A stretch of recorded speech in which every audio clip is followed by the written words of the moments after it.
मेरे प्यारे दोस्तों, हमारे रेलवे टारगेट यूट्यूब चैनल में आपका स्वागत है। जैसा कि दोस्तों आप लोगों को पता ही होगा कि रेलवे ने अपनी सभी परीक्षाओं का एग्ज़ाम डेट जो है कि जारी कर दिया है। और ये भी आप लोगों को पता ही होगा कि रेलवे की परीक्षाओं में साइंस किस तरह का रोल निभाता है। एक तरह से कहा जाए तो साइंस रेलवे की परीक्षाओं में गेम चेंजर होता है, खासकर एएलपी टेक्नीशियन और ग्रुप डी में। इसी बात को ध्यान में रखकर हम आप लोगों के लिए साइंस के टॉप 50 प्रीवियस ईयर क्वेश्चन को इस वीडियो में लेकर आया हूं, जो कि आपकी परीक्षा के लिए बहुत ही उपयोगी होंगे। तो चलते हैं, अपने वीडियो को स्टार्ट करते हैं।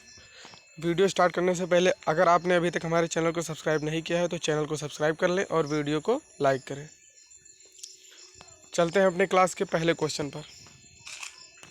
हमारे पहले क्वेश्चन में पूछा गया है, निम्नलिखित में से किस तत्व की कमी से घेघा रोग होता है। यानी कि जो घेघा रोग होता है वो कौन से तत्व की कमी से होता है। इसका राइट आंसर होगा आयोडीन। ऑप्शन नंबर डी इस क्वेश्चन का राइट आंसर होगा। फिर चलते हैं अपने अगले क्वेश्चन पर। हमारे अगले क्वेश्चन में हमसे पूछा गया है, पावर ट्रांसफार्मर की कार्य प्रणाली का सिद्धांत किस नियम पर आधारित है। जो पावर ट्रांसफार्मर की कार्य प्रणाली का सिद्धांत है वो किस नियम पर आधारित है। इसका राइट आंसर होगा फेराडे का नियम। यानी कि ऑप्शन नंबर ये इस क्वेश्चन का राइट आंसर होगा। फिर चलते हैं अपने अगले क्वेश्चन पर। हमारे अगले क्वेश्चन में हमसे पूछा गया है, रडार सिस्टम में उपयोग की जाने वाली तरंगे किस प्रकार की तरंगे का उदाहरण है। जो रडार सिस्टम में जो तरंगे उपयोग की जाती है वो किस प्रकार के तरंगों का उदाहरण है। इसका राइट आंसर होगा सूक्ष्म तरंगे। यानी कि ऑप्शन नंबर ये इस क्वेश्चन का राइट आंसर होगा। फिर चलते हैं अपने अगले क्वेश्चन पर। हमारे अगले क्वेश्चन में हमसे पूछा गया है, एक उड़ते हुए चक्के की प्रति सेकंड घूर्णन किसमें मापी जाती है। इसका राइट आंसर होगा स्ट्रोबोस्कोप। स्ट्रोबोस्कोप इसका राइट आंसर होगा। यानी कि ऑप्शन नंबर डी इस क्वेश्चन का राइट आंसर होगा। फिर चलते हैं अपने अगले क्वेश्चन पर। हमारे अगले क्वेश्चन में हमसे पूछा गया है, दोस्तों हमारे अगले क्वेश्चन में हमसे पूछा गया है, निम्न में से कौन प्लाज्मोडियम परजीवी का वाहक है। इसका राइट आंसर होगा मच्छर। ऑप्शन नंबर ये इस क्वेश्चन का राइट आंसर होगा। फिर चलते हैं अपने अगले क्वेश्चन पर। हमारे अगले क्वेश्चन में हमसे पूछा गया, लोहे पर जंग लगना किस प्रकार की अभिक्रिया का उदाहरण है। इसका राइट आंसर होगा रासायनिक अभिक्रिया। यानी कि ऑप्शन नंबर बी इस क्वेश्चन का राइट आंसर होगा। फिर चलते हैं अपने अगले क्वेश्चन पर। हमारे अगले क्वेश्चन में हमसे पूछा गया है, पृथ्वी के घूर्णन की गति कितनी है। जो पृथ्वी है जिस पर हम रह रहे हैं इसकी घूर्णन गति कितनी है। इसका राइट आंसर होगा 28 किलोमीटर प्रति मिनट। ऑप्शन नंबर ये इस क्वेश्चन का राइट आंसर होगा। फिर चलते हैं अपने अगले क्वेश्चन पर। हमारे अगले क्वेश्चन में हमसे पूछा गया है, निम्न में से किस वैज्ञानिक ने विकासवाद के सिद्धांत पर प्रतिपादन किया। यानी कि कौन से वैज्ञानिक ने विकासवाद के सिद्धांत का प्रतिपादन किया। इसका राइट आंसर होगा डार्विन। ऑप्शन नंबर ये इस क्वेश्चन का राइट आंसर होगा। फिर चलते हैं अपने अगले क्वेश्चन पर। हमारे अगले क्वेश्चन में हमसे पूछा गया है, चींटी के डंक में कौन सा अम्ल पाया जाता है। जो चींटी होती है उनके डंक में कौन सा अम्ल पाया जाता है। इसका राइट आंसर होगा मेथेनाइक अम्ल। ऑप्शन नंबर सी इस क्वेश्चन का राइट आंसर होगा। सॉरी, ऑप्शन नंबर सी इस क्वेश्चन का राइट आंसर होगा। फिर चलते हैं अपने अगले क्वेश्चन पर। हमारे अगले क्वेश्चन में हमसे पूछा गया, जंग लगने पर लोहे के भार में क्या परिवर्तन होता है। इसका राइट आंसर होगा, अगर लोहे में जंग लग जाता है तो जो है कि उसका भार जो है वो बढ़ जाता है। यानी कि ऑप्शन नंबर बी इस क्वेश्चन का राइट आंसर होगा। फिर चलते हैं अपने अगले क्वेश्चन। हमारे अगले क्वेश्चन में हमसे पूछा गया है, किस यंत्र के द्वारा सौर ऊर्जा को विद्युत ऊर्जा में रूपांतरित किया जाता है। इसका राइट आंसर होगा फोटोवोल्टिक सेल। यानी कि ऑप्शन नंबर ये इस क्वेश्चन का राइट आंसर होगा। फिर चलते हैं अपने अगले क्वेश्चन पर। हमारे अगले क्वेश्चन में हमसे पूछा गया है, पृथ्वी के केंद्र पर गुरुत्वाकर्षण के कारण त्वरण का मान क्या होता है। यानी कि पृथ्वी के केंद्र पर गुरुत्वाकर्षण के कारण त्वरण का मान क्या होता है? इसका राइट आंसर होगा 0, शून्य होता है। ऑप्शन नंबर ये इस क्वेश्चन का राइट आंसर होगा। फिर चलते हैं अपने अगले क्वेश्चन पर। हमारे अगले क्वेश्चन में हमसे पूछा गया है कम तापमान को मापने वाला यंत्र को क्या कहा जाता है, यानी कि कम तापमान को मापने वाले यंत्र को क्या कहते हैं? इसका राइट आंसर होगा क्रायोमीटर। ऑप्शन नंबर 20 क्वेश्चन का राइट आंसर होगा। फिर चलते हैं अपने अगले क्वेश्चन पर। हमारे अगले क्वेश्चन में हमसे पूछा गया है मनुष्य के सुनने की क्षमता कितनी होती है, यानी कि मनुष्य जो होते हैं उनके सुनने की क्षमता कितनी होती है? इसका राइट आंसर होगा 20 से 20,000 Hz, यानी कि ऑप्शन नंबर बी जो है कि इस क्वेश्चन का राइट आंसर होगा, यानी कि 20 से 20,000 Hz तक उनके सुनने की क्षमता होती है। फिर चलते हैं अपने अगले क्वेश्चन पर। हमारे अगले क्वेश्चन में हमसे पूछा गया है यदि निर्वात में लोहा, कागज और पत्थर के टुकड़े को एक साथ गिराया जाता है तो सतह पर पहले कौन गिरेगा, मतलब कौन सतह पर पहले गिरेगा? इसका राइट आंसर होगा तीनों एक साथ। ऑप्शन नंबर डी इस क्वेश्चन का राइट आंसर होगा। फिर चलते हैं अपने अगले क्वेश्चन पर। हमारे अगले क्वेश्चन में हमसे पूछा गया निम्नलिखित में से कौन सा कांच का सबसे महत्वपूर्ण घटक है, यानी कि कांच का सबसे महत्वपूर्ण घटक कौन सा है? इसका राइट आंसर होगा सिलिका। ऑप्शन नंबर सी इस क्वेश्चन का राइट आंसर होगा। फिर चलते हैं अपने अगले क्वेश्चन पर। हमारे अगले क्वेश्चन में हमसे पूछा गया है पदार्थ का परमाणु सिद्धांत किस वैज्ञानिक ने दिया था, यानी कि जो पदार्थ का परमाणु सिद्धांत है वो किस वैज्ञानिक ने दिया था? इसका राइट आंसर होगा John Dalton. Option number C इस क्वेश्चन का राइट आंसर होगा। फिर चलते हैं अपने अगले क्वेश्चन पर। हमारे अगले क्वेश्चन में हमसे पूछा गया वॉशिंग मशीन किस सिद्धांत पर कार्य करता है? जो वॉशिंग मशीन होती है वो किस सिद्धांत पर कार्य करती है? इसका राइट आंसर होगा अपकेंद्री। ऑप्शन नंबर ये इस क्वेश्चन का राइट आंसर होगा, वॉशिंग मशीन अपकेंद्री सिद्धांत पर कार्य करती है। फिर चलते हैं अपने अगले क्वेश्चन पर जो कि क्वेश्चन नंबर 19 होगा। इसमें हमसे पूछा गया है अघूर्ण बल की एसआई इकाई क्या है, यानी कि जो अघूर्ण बल है उसकी एसआई इकाई क्या है? इसका राइट आंसर होगा newton metre. Option number 20 question का राइट आंसर होगा। सो दोस्तों, अगर आपने अभी तक हमारे चैनल को सब्सक्राइब नहीं किया है तो चैनल को सब्सक्राइब कर लें। फिर चलते हैं अपने अगले क्वेश्चन पर। हमारे अगले क्वेश्चन में हमसे पूछा गया है अल्जाइमर रोग मानव शरीर में किस अंग को मुख्य रूप से प्रभावित करता है, यानी कि जो अल्जाइमर रोग होता है वो मानव शरीर के किस अंग को मुख्य रूप से प्रभावित करता है? इसका राइट आंसर होगा मस्तिष्क, या जो है कि हमारे दिमाग को प्रभावित करता है। ऑप्शन नंबर ये इस क्वेश्चन का राइट आंसर होगा। तो हमारा अगला क्वेश्चन है दोस्तों अस्थि मज्जा में रुधिर कणिकाओं के निर्माण को क्या कहा जाता है, यानी कि अस्थि मज्जा में रुधिर कणिकाओं के निर्माण को क्या कहा जाता है? इसका राइट आंसर होगा हेमेटोपाइसिस, यानी कि ऑप्शन नंबर बी इस क्वेश्चन का राइट आंसर होगा। फिर चलते हैं अपने अगले क्वेश्चन पर। हमारे अगले क्वेश्चन में हमसे पूछा गया है फ्लोरोसेंट लैब में चेक के उपयोग का मुख्य उद्देश्य क्या है, यानी कि जो फ्लेरो फ्लेरोसेंट होता है उसके लैंप में चोक के उपयोग का मुख्य उद्देश्य क्या है? इसका राइट आंसर होगा विद्युत धारा के प्रवाह को कम करना, यानी कि ऑप्शन नंबर ये इस क्वेश्चन का राइट आंसर होगा। फिर चलते हैं अपने अगले क्वेश्चन पर। हमारे अगले क्वेश्चन में हमसे पूछा गया यदि किसी तत्व का परमाणु क्रमांक बराबर है लेकिन परमाणु भार भिन्न भिन्न है तो उस तत्व को क्या कहते हैं? इसका राइट आंसर होगा समस्थानिक। ऑप्शन नंबर बी इस क्वेश्चन का राइट आंसर होगा, समस्थानिक।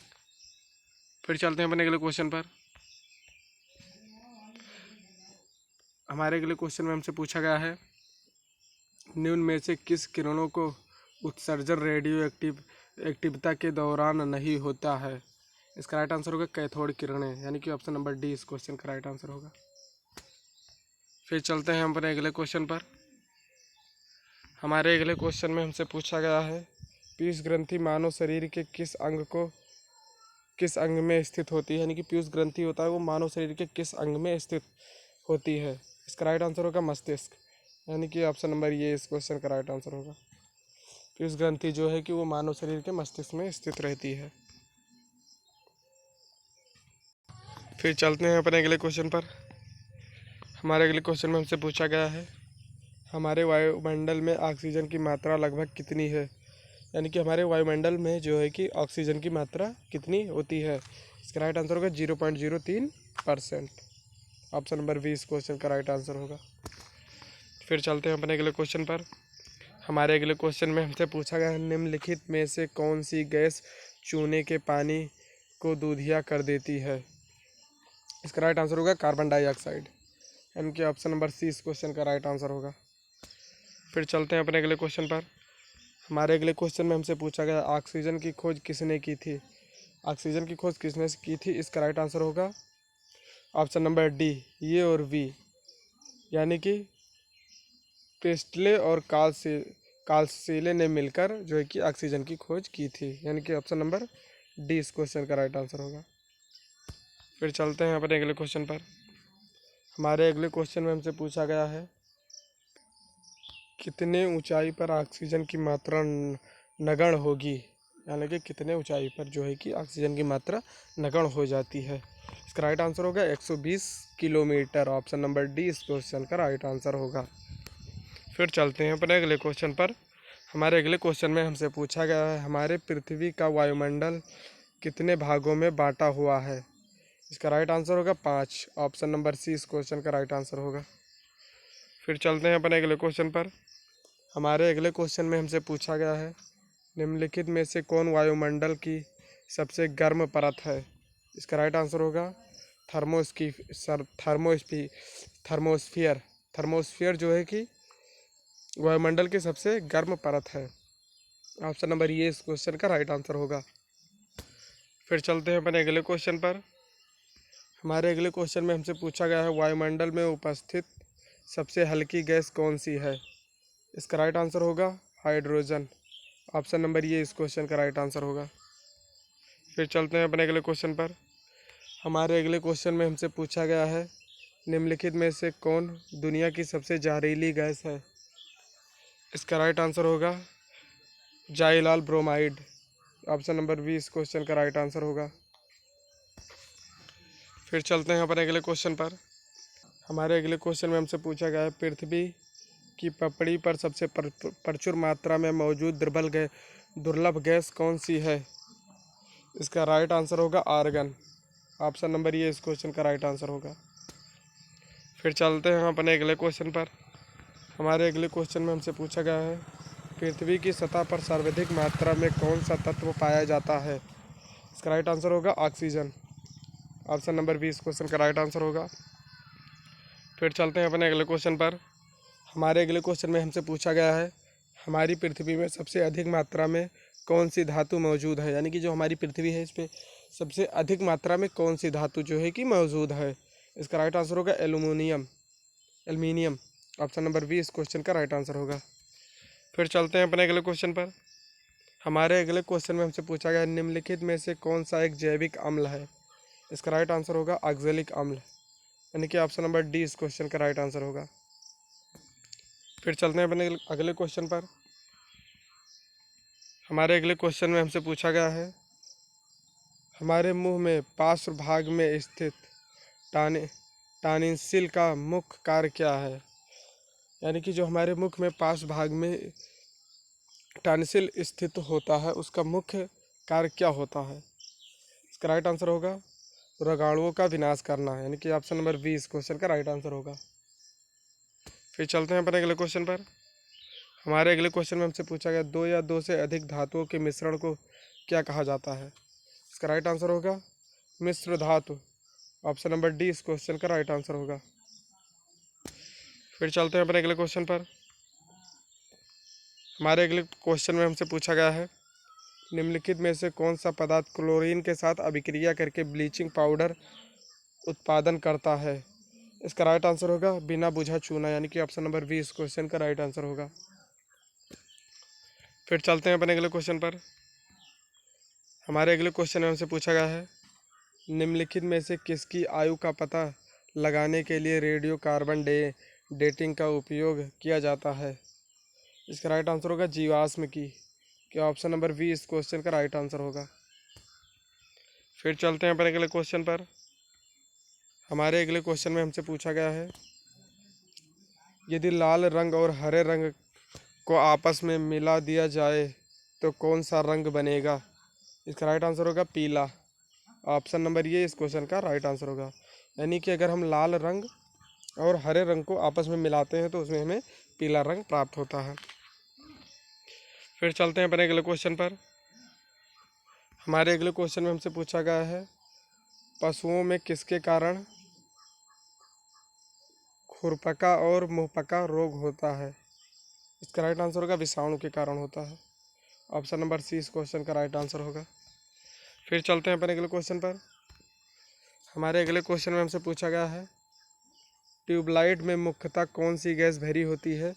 जो ट्यूबलाइट होती है हमारे घरों में जलाई जाती है, प्रयोग की जाती है, उसमें कौन सी गैस भरी जाती है? इसका राइट आंसर होगा पारे का वाष्प और आर्गन। यानी कि ऑप्शन नंबर बी इस क्वेश्चन का राइट आंसर होगा। फिर चलते हैं अपने अगले क्वेश्चन पर। हमारे अगले क्वेश्चन में हमसे पूछा गया, ठोस की शुद्धता का निर्धारण किसके द्वारा किया जाता है? यानी कि जो ठोस होता है उसकी शुद्धता का निर्धारण किसके द्वारा किया जाता है? इसका राइट आंसर होगा गलनांक बिंदु के द्वारा। यानी कि ऑप्शन नंबर सी इस क्वेश्चन का राइट आंसर होगा। फिर चलते हैं अपने अगले क्वेश्चन पर, चूँकि क्वेश्चन नंबर 46 होगा। इसमें हमसे पूछा गया, भौतिक संतुलन किस सिद्धांत पर कार्य करता है? इसका राइट आंसर होगा समांतर बल के नियम पर। यानी कि ऑप्शन नंबर डी इस क्वेश्चन का राइट आंसर होगा।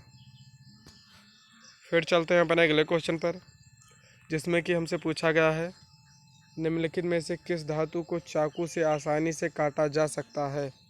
इसका राइट आंसर होगा सोडियम। ऑप्शन नंबर ये इस क्वेश्चन का राइट आंसर होगा।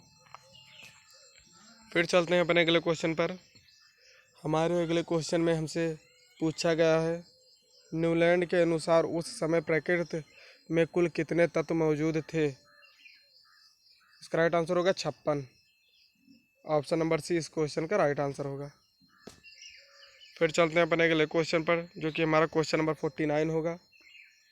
इसमें हमसे पूछा गया, निम्नलिखित में से किसमें स्थितिज ऊर्जा होगी? इसका राइट आंसर होगा बांध के पानी में।